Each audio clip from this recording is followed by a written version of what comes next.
Hey guys, Matt here with Take Roads Less Traveled, and today we're looking at a key tool when it comes to your off-road travels, a jack. So, what's the right jack for you? Now, most vehicles, especially smaller passenger cars, come with what's known as a scissor jack. I don't have one of those here because I don't own one. The reason I don't own one is because I hate them. They are terrible. Uh, I can't stand them.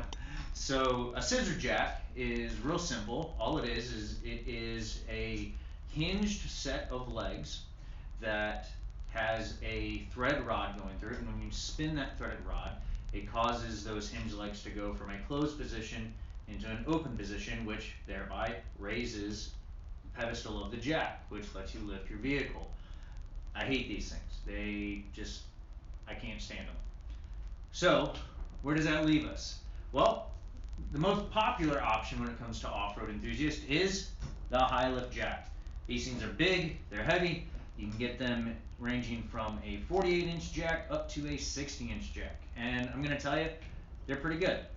One of the things is they're very simplistic. All it uses is a 2-pin setup that's they're slider pins, a locking latch mechanism, and a handle. And as you pump that handle, your pins will slide in and out, allowing your jack itself to travel up the main bar of the jack, which has many holes put in it so that those pins can lock it in place. It's a great tool to have, but like I said, they're very, very heavy. They can be awkward, and the other side of that is they can be very dangerous if you don't know how to use them properly. With that, go on YouTube and look for high lift or farmer's jack fails.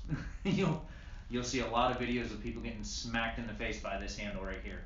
Because while you're bringing that handle down, once that jack has a load on it, that handle gets a lot of tension behind it. And when you bring it down, if that slips out of your hand, that can come right back up and hit you very, very hard. It can be very dangerous.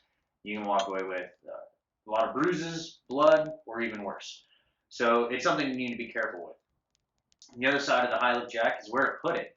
Most of the time you'll see these mounted on the outside of a vehicle, whether it's on the rear bumper or a lot of cases with the Jeep Wranglers, you'll see guys put them on the hoods, that type of stuff. And it's a decent amount of weight that you're having to lug around. Now the upside to a high lift jack is the fact that you have a lot of range in it, whereas most jacks top out at like the 23, maybe 25-inch range. High lift jack, you can go a lot more than that. You can see, I mean, this is a 48-inch jack right here. That's 4 feet compared to 2. That's a double your lift. Now, that can come in handy in a lot of different scenarios, but the problem also arises in the fact that a high lift jack is very unstable. So just to give you an example, so if I stand this up, you can see right there, even here, you can see there's a lot of movement in that. Now that can be a very good thing because you want to have a little bit of movement in your jack while you're moving it up and down. The problem with that though is that what you'll find is it can start to lean one way or the other and then eventually actually tip all the way over. And that is not what you want to have while lifting. The other side with the high lift jack is that you're actually very limited in where you can place this. Because of the way this is designed, you're really limited to only being able to put it on the outside of the vehicle.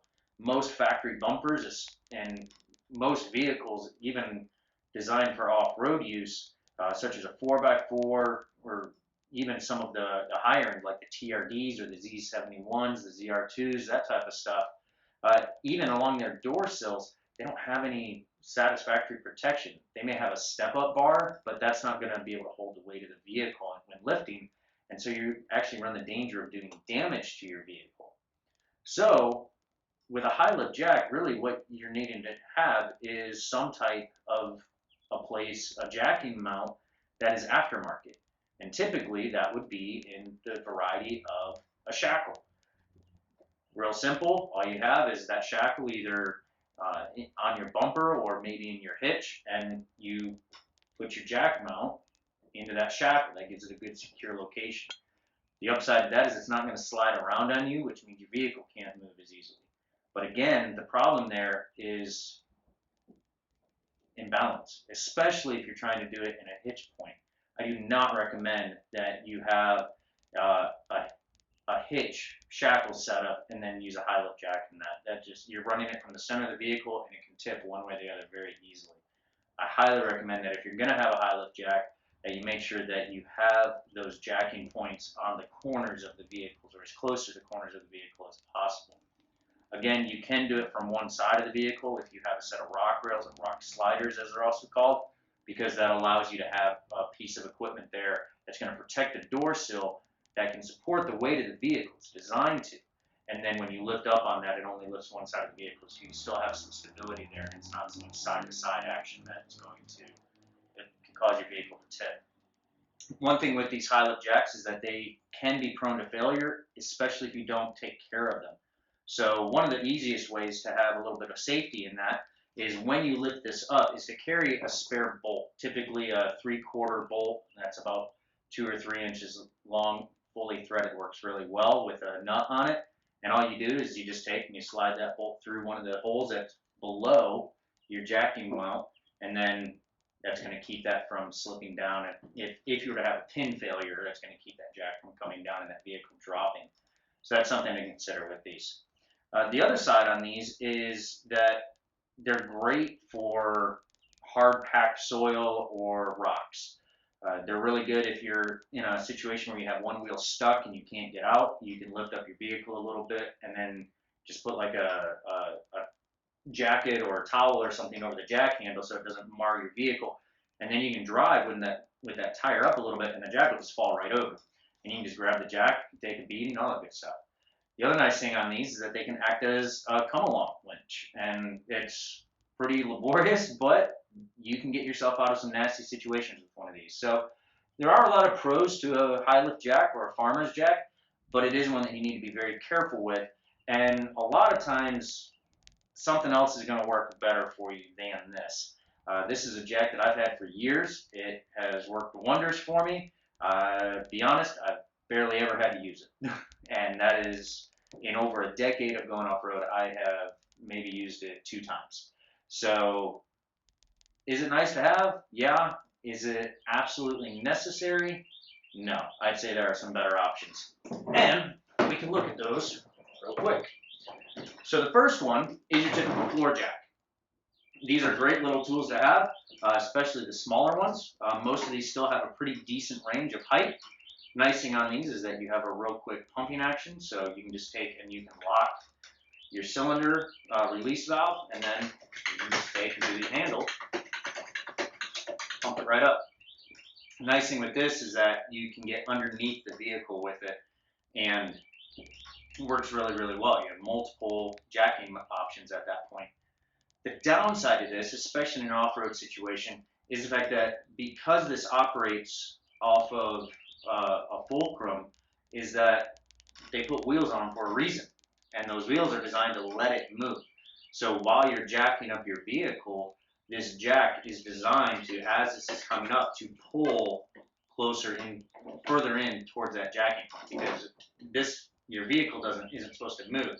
So as this comes up, this doesn't move, but as it comes up this way, it's naturally going to want to go backwards. The motion of it pulls it backwards, so the jack itself has to move forward.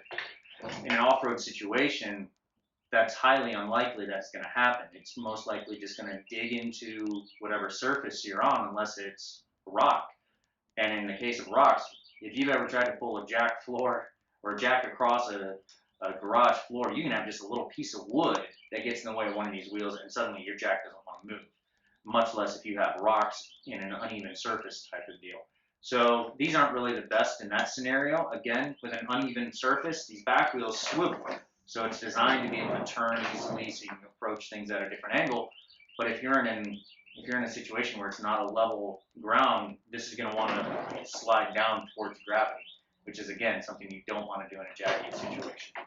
The other side is much like the high lift. It's bigger and a little bit bulkier. Does it work well? Yeah, it does. But if you're going to be in an off-road situation and not in a situation where you have, some pavement around you, then it can really end up, being more of a pain than anything else. So that's something to consider. But again, you can get these for pretty cheap. You can get them, at pretty much any hardware or not hardware store, but automotive store or anything like that. And it gives you a lot more options than the high lift jack as to mounting points for where you can end up jacking your vehicle up from. Which then brings me to this little guy, a bottle jack. Now this is the factory jack that came in my '06 Chevy Avalanche. And a bottle jack works in a very simple premise. All you have is you have hydraulic fluid down in the base, and you have a knob that turns. And as you turn that knob, your jack head raises up. It's real simple. Turn it the other way, lowers right back down. Excuse me. So it works very, very simple. Typically what you're going to have is a series of rods that will plug into this little slot right here, which allows you to be out from underneath the vehicle and turning. Nice point on this is, again, you have multiple mounting locations that you can put this at in order to lift your vehicle up, especially with the axles, because of how low this sits. You can see it almost sits as low as this jack does, and it takes up far less space when it's upright. Turn it on its side, it sits even lower. I can store this in a multitude of locations within the truck and be perfectly fine as far as gear space goes. But the problem with these is, one, that they are very limited on their height. So if you want to have more height, you have to get a bigger one, which of course adds more bulk, more weight, more space, all that kind of stuff. And the other downside is the base itself. It's not very big. The high lift, it's not much smaller than the high lift jack base. So you run into the same situation where unless you're on a really hard packed soil, or if you're in rock, this really can cause a problem for you as far as it's just going to want to sink into the ground, especially if you're on sand or snow or something like that. So all the pressure you're wanting to put on the vehicle to lift it, you lose by this sinking in the ground. So this comes into play. This is a high lift off-road base. This is designed for the high lift jack. You can see it has a recessed area right here in the center tower where the high lift is able to sit directly down into it. And what this does is this spreads that load out so that it's not going to sink down, whether it's in sand or mud or snow. Nice thing on this too is that it has a toothed edge, so you can use this to dig up some dirt or anything like that. But then, this is really, really sturdy. I beat this thing up like crazy. Got a couple holes here where you can mount it, all that kind of stuff. But what I have found to be the best for me personally is not to use this with a high lift, but to use this with a bottle jack. This gives me a little extra height, gives me a nice secure base so that this isn't going to move around on me at all. And what it does is it makes it so that I can use this bottle jack in different scenarios where if I'm in mud or if I'm in sand or anything like that, it's not going to sink down the way it would normally. This has actually been really good for me. So whatever your preferred method is for, there goes the base. Whatever your preferred method is for the tool you're going to have, first and foremost, make sure you have something. A jack can be used to help get you out of a situation that could keep you from having to use a winch, or if you don't have a winch, they could get you out of those situations. Just because it gets whatever tire is stuck or having you hung up, it lets you get that out and let your other wheels do the work for you to get you out of that situation. You have it to where if you don't have somebody else with you to pull you along, that may be your last recourse to get out. If you have a mechanical failure on the trail and it requires you to get underneath your vehicle or just have a little extra space, it's a great thing to have. If you have a tire blowout, you need to get that tire up off the ground. With a high lift jack, the issue there is you lift the body up, but your suspension is going to travel, so that wheel's going to droop, so you have to lift it up even higher. The fix to that is to take a ratchet strap and put it around either the control arm or the axle and attach it to the frame of the vehicle, and then that keeps that tire from dropping down while you lift the vehicle up, so you don't have to go as high. With this, with the normal floor jack or with the bottle jack, you don't have to worry about that issue. You can just you can put the jack right under the axle itself on that end and lift it up and get that tire up off the ground. Like I said, you may just want to have a little extra space to work on your vehicle. You look at something like a Wrangler, especially like a two-door Wrangler, they already sit pretty well off the ground, especially if you have a lift kit on it and larger tires. You may not even need to have a jack to get underneath your vehicle. The Wrangler TJ that I had, I could regularly change my oil without ever having to lift the vehicle up on a jack or on stands or anything like that, simply because I could take a 5-gallon bucket, slide it directly underneath where that oil pan drain is at, loosen it up and let it drain into a 5-gallon bucket, pull it right back out, and I'm good to go. My truck isn't that way. I don't have that type of clearance. So being able to, can I get underneath my truck as it sits with a leveling kit? Yeah, I can, but it's tight. The very last trip I took, I ended up having to get underneath there and reconnect my muffler because it got snagged on a rock and slipped off. The clamp didn't hold it onto the pipe, so the muffler slipped right off. So I had to reconnect it. Having that extra room, that bottle jack lifting up the vehicle provided me was huge. It was great, especially on the trail. So it's something that you definitely want to have with you. You never want to go anywhere without that jack because you're most likely going to need it. And the worst thing is you're going to need it in a time when you don't have it, if that's the case. So make sure you have something with you. Again, if all you have is that scissor jack, it'll do, but look at different options. A bottle jack is stronger, it can support more weight than a scissor jack can. From there, a floor jack can do more than what that can, and then a high lift can do even more than what these can. But each of these has their limitations, so you need to know which one works best for you, for the vehicle you have, and for the terrain you're going to be on, and what's going to help you out the most. So, little information for you guys. Again, my choice is the bottle jack with the off-road base, but that's for my current vehicle. With my TJ, it was the high lift jack. It worked better for me. So it all depends on what your vehicle is. I'm not going to say one of these is the best compared to the other. It all, like I said, it all depends on your application, what you're driving, the terrain you're going to be on, all those kinds of things. But with any of them, the biggest thing is remember safety. Is make sure that when you're lifting that vehicle up, what you're doing is you're creating less contact, whether that be just pressure because of the weight or you're actually lifting a tire or tires off the ground. Just make sure you're being safe. Make sure your vehicle can't move or anything like that in those situations so that you don't have a vehicle moving or dropping on you or anything like that while you're in those situations. So hope this helps you guys out and helps you see some of the limitations, some of the pros of each of these and what you can use that's going to help you out on the trail and on the road less traveled.